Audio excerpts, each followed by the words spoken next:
जय हिंद दोस्तों, मेरा नाम आदित्य है और मैं आप लोगों के सामने आज एक नया टॉपिक ऑप्टिक्स लेकर आया हूँ। प्रकाश क्लास 10 के लिए। क्लास 10 और क्लास 12 दोनों मिलता जुलता ये जो टॉपिक है, तो ये हम दोनों कवर करेंगे। ये दोनों क्लास के लिए इंपॉर्टेंट है और ज़्यादातर जो फोकस है वो क्लास 10 के लिए है। और ये बच्चों को बहुत रिकमेंडेड कर रहे थे कि सर क्लास 10 का क्यों नहीं लाते, तो चलिए भैया वो भी दिल अपना ना दुखाएं, उनको भी हम क्लास 10 का ला रहे हैं। और आज हम देखेंगे कि प्रकाश एक्चुअली में होता है क्या। प्रकाश का आज पूरा संपूर्ण या डिस्कस नहीं करेंगे, छोटा छोटा टॉपिक रहेगा। अगर आप हमारे वीडियो पर चैनल पर नए हैं तो हमारे चैनल को सब्सक्राइब कर लीजिए और थोड़ा सपोर्ट कर लीजिए। जय हिंद। चलिए स्टार्ट करते हैं कि प्रकाश एक्चुअली में होता क्या है, प्रकाश का अपवर्तन क्या है, पढ़ने जाते हैं। सर जी पहले हम प्रकाश समझ लें। तो भैया प्रकाश क्या होता है? प्रकाश मतलब लाइट। अरे लाइट मतलब प्रकाश से होता है काका। देखो लाइट क्या है, प्रकाश क्या है। अच्छा, आपके आंख का होना जरूरी है कि लाइट का होना जरूरी है? सर जी आंख नहीं बाबू, दोनों। क्योंकि अगर लाइट, सर जी अगर आंख ना हो लाइट हो तो हमें वस्तु दिखेगा नहीं दिखेगा। तो दोनों को जरूरी है कि हमारा आंख और प्रकाश सर जी दोनों होना चाहिए, कोई दिक्कत नहीं है सर जी। तो प्रकाश क्या है? प्रकाश एक प्रकार की ऊर्जा। सर जी ऊर्जा का है? भैया ऊर्जा है तभी डॉक्टर लोग कहते हैं कि सुबह सुबह जाकर विटामिन डी लो। ऊर्जा है ना, आपको ऊर्जा मिलता है, तभी तो डॉक्टर साहब कहते हैं कि सुबह जाके ताको। अरे किसको? भगवान सूर्य भगवान के लेके बैठो ताकि सूर्य भगवान आपको देखें, और जब देखेंगे तो आप विटामिन डी पाएंगे। मतलब एक ऊर्जा है। तो प्रकाश एक प्रकार की ऊर्जा है जो हमारे आंखों को दृष्टि संवेदना उत्पन्न करती है। सर जी दृष्टि संवेदना का मतलब देखने की क्षमता उत्पन्न करती है कि देखो। सर जी वस्तु तो दिख जाती है, लेकिन कैसे दिखती है तो ध्यान से समझ। ये एक समतल है। ये क्या है? समतल है। लाइट हमारे कमरे में चारों तरफ फैला हुआ है, तो लाइट तो एक जगह से जल रही है ना, लेकिन वो ये जो प्लेन है, ये जो प्लस्तर और लस्तर किया गया है, इसे वस्तु टकराई, वस्तु नहीं टकराई, इसे प्रकाश टकराई और टकरा के हम चारों ओर फैल गई, जिससे हमें वस्तु दिखाई देती है। सर जी ये तो प्रकाश फैला ना, तो हमें वस्तु क्यों दिखाई दिया? इसलिए दिखाई दिया। जैसे ये बोर्ड हमको क्यों दिखाई दिया? इसलिए दिखाई दिया, प्रकाश किरण इस पे पड़ा और इस पे पड़ने के बाद मेरे आंखों पर पड़ा, रेटिना पर, आंखों पर। तो इसका प्रतिबिंब यहाँ बन गया कि अरे ये तो बकलोल भाई, तो बोर्ड है। जैसे हम आपको देखें तो हम कहेंगे ये तो आप कैसे देखेंगे? प्रकाश मान लो लाइट है, दिन है, तो सूर्य की रोशनी, प्रकाश, चाहे जो प्रकाश हो, चाहे ढेबरी का लाइट, लालटेन का हो, ढेबरी का हो, चाहे ये सर्च लाइट हो, चाहे मोबाइल का लाइट। लाइट मतलब हम लाइट की बात कर रहे हैं, नहीं कि कोई उपकरण की बात कर रहे हैं। प्रकाश मतलब हर एक चीज़, प्रकाश जो प्रकाश देता है। सर जी बहुत बढ़िया। तो समझ में आया ना कि वस्तु क्यों दिखाई देती है? प्रकाश पहले इस पे पड़ेगा, इस पे जो वस्तु पर पड़ेगी हमें वस्तु क्यों दिखाई देती है? वस्तु हम कैसे देखते हैं? जिस वस्तु को हम देखेंगे प्रकाश किरण उस वस्तु पे जाएगी और टकरा कर हमारे आंखों में पड़ेगी सर जी, तभी हमको वस्तु दिखाई देता है। बहुत बढ़िया। तो प्रकाश से प्रकार की ऊर्जा जो हमारे आंखों को दृष्टि संवेदना उत्पन्न करता है उसे प्रकाश कहते हैं। सर जी प्रकाश का अपवर्तन क्या है? सर जी परावर्तन पढ़ेबे नहीं क्यों, अपवर्तन तो पहुँच गए। ठीक है, तो पहले हम परावर्तन पढ़ा दे रहे हैं भैया। प्रकाश के परावर्तन के कारण हमें वस्तु दिखाई देती हैं। यहाँ परावर्तन रहेगा या अपवर्तन नहीं रहेगा। हमें प्रकाश का परावर्तन पहले पढ़ना होगा। तो प्रकाश का परावर्तन क्या है? वही जो चारों तरफ से टकरा के समतल तल पे पड़ती हैं और टकरा जाती हैं, यही क्रिया कहलाती है प्रकाश का परावर्तन। अच्छा सर जी प्रकाश का परावर्तन और अपवर्तन हम दोनों साथ साथ ले चलेंगे। तो प्रकाश का परावर्तन क्या होता है? जब प्रकाश से, जैसे वो नहीं है गेंदा, अगर मारते हो तो उछल जाता है, तो इसे प्रकाश है। जब प्रकाश किसी चिकने तल पर पड़ती है तो उसी माध्यम में। सर जी माध्यम क्या होता है? भैया माध्यम मतलब ये होता है कि अगर वायु से आया तो वायु में ही चला गया, ये माध्यम हो गया। अगर पानी में चल रहा हो तो दूसरा माध्यम हो गया। अलग अलग सब चीज माध्यम होता है। जैसे हमारा अलग अलग माध्यम है, हम कभी ऑफलाइन पढ़ाते हैं, कभी ऑनलाइन पढ़ाते हैं, तो माध्यम है भाई। तो माध्यम कब हम हाईवे पे जाते हैं तो कब वो खड़ंजब जाते हैं, है ना।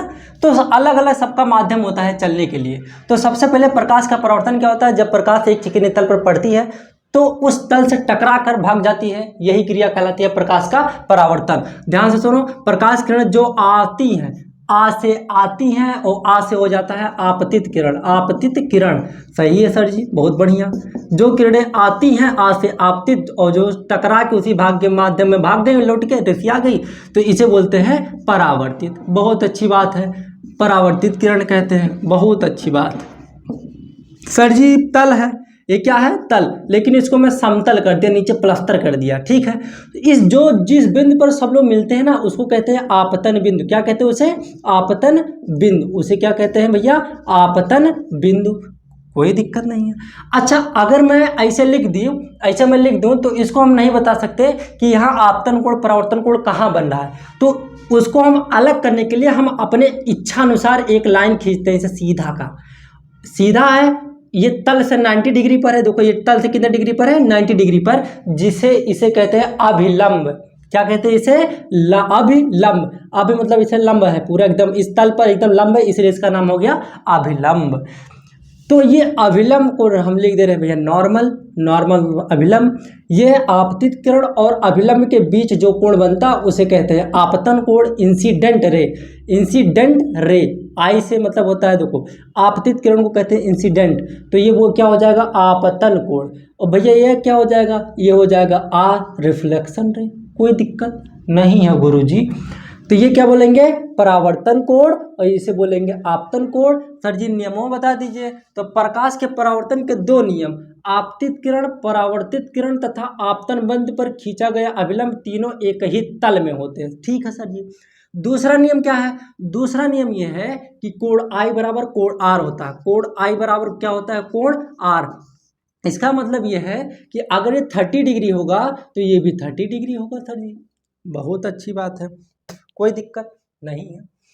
अच्छा, अगर ये फिर न्यूमेरिकल पूछ लिया जाए, मैं आपसे कह दूं एक प्रकाश किरण है, एक प्रकाश किरण आपतन कोण, जिसकी देखो एक प्रकाश किरण जा रही है, ठीक है सर जी, आप एक प्रकाश किरण जा रही है, वह तल से 30 डिग्री का कोण बनाई। कहाँ से, तल से। भैया ये तल से 30 डिग्री का कोण बनाई, तो तल से कहाँ है, तल तो ये है सर जी, आपतन कोण जा रही है, मतलब ये 30 डिग्री है, ये 30 डिग्री है। तो मैं बोलूं कि आर का मान कितना होगा, बता लोगे सर जी? बहुत सिंपल है, कैसे, देखो मैंने कहा एक प्रकाश किरण जा रही है और आपतित किरण और तल के बीच 30 डिग्री का कोण है। तो अगर ये 30 डिग्री का कोण है तो पहले ये बताओ ये पूरा कितना होता है सर जी, 90। तो जब ये पूरा 90 में से 30 उड़ा दो तो कितना बचा सर जी, 60। सर जी अगर ये 60 तो ये भी 60, तो आर का मान कितना होगा, 60 डिग्री। ये तो सर जी बहुत आसान रहा।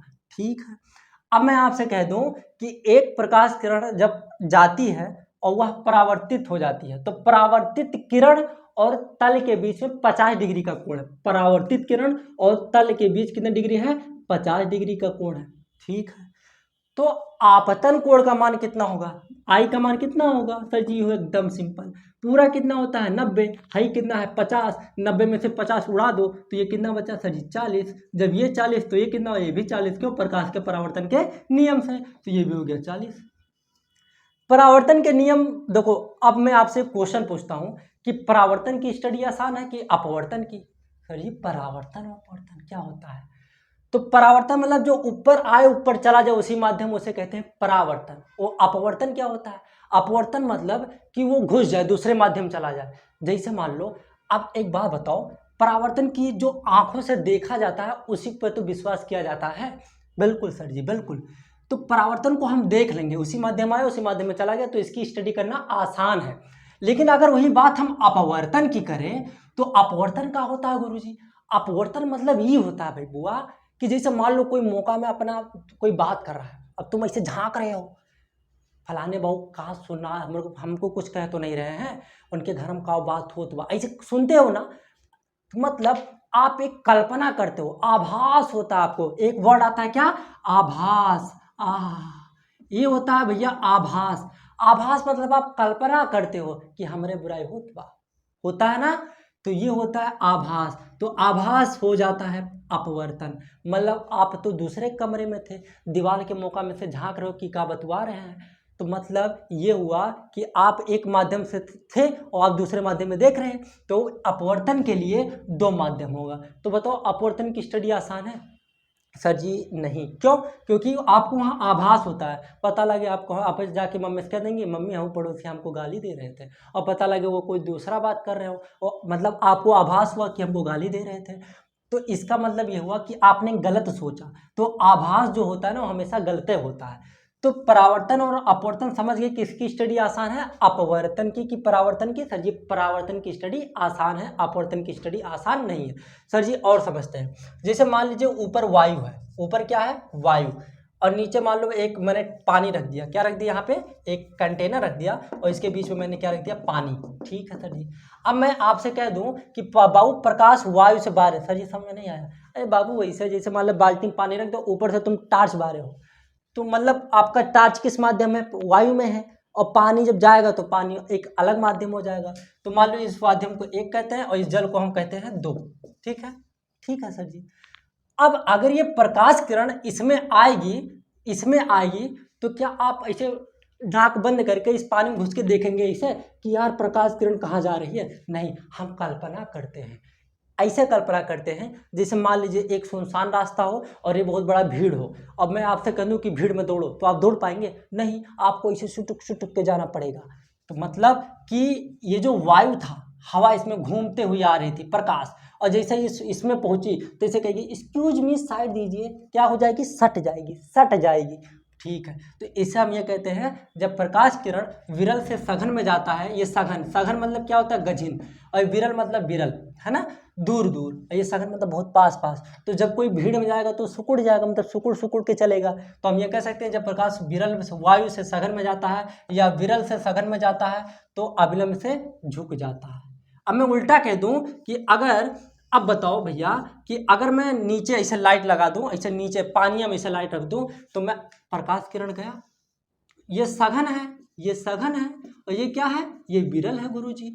प्रकाश किरण जब सघन से विरल में जाएंगी तब अविलंब की ओर दूर जाएंगी कि पास आएंगी? अब बताओ, तुम भीड़ में से जैसे निकल गए तो क्या करोगे, सुकुड़ चलोगे, हाँ खाली मिल गया, भागोगे संग दे, तो क्या होगा, यहाँ से अविलंब से दूर हट जाएंगी। यही क्रिया क्या कहलाती है, ये होता है नियम, कंडीशन प्रकाश के अपवर्तन का। जब प्रकाश विरल से सघन में जाती है तो मतलब झुक जाती है, मुड़ जाती है, किसकी ओर, अविलंब की ओर, और जब प्रकाश सघन से विरल में जाती है तो अविलंब से दूर हट जाती है। ठीक है सर जी।